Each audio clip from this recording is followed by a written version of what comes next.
There's one issue in your garden that you cannot control. And I'm talking about rain. Too much rain. You can prepare for cold weather. You can prepare for hot weather. You can prepare for dry weather.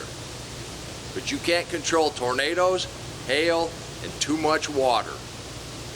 When it rains so much in the spring, it can really damage some of your plants. Right here in the newest part of the garden, these should be 5 times as big as they are.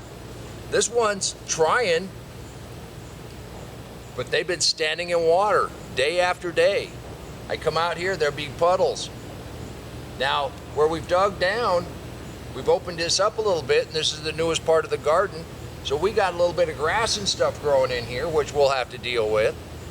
But these should be much bigger, much healthier. That's because they're getting too much water.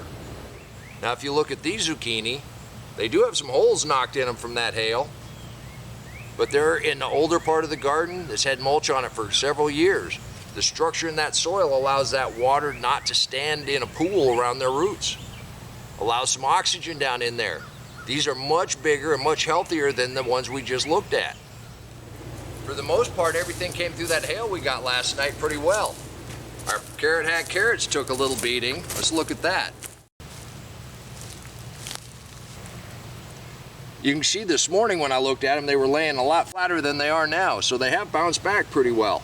You can do everything right and still have a hailstorm come and take out your entire crop. Around 2 of the corn, it's standing up just fine. It made it through that hail pretty well.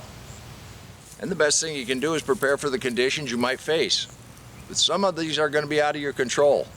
But that's why we continue to plant all year long. There's always something coming up behind. And even when you have one bad day, we still come out here and pick a pepper. We were blessed to make it through yesterday's storm, but there were a lot of people that suffered a lot of damage. We need to have them in our prayers. There were a lot of tornadoes in Oklahoma, some in Texas, some in Arkansas, I believe some in Missouri. And tomorrow we remember. And we'll come out here and we'll remember the sacrifice that allows us to come out and do what we like to do.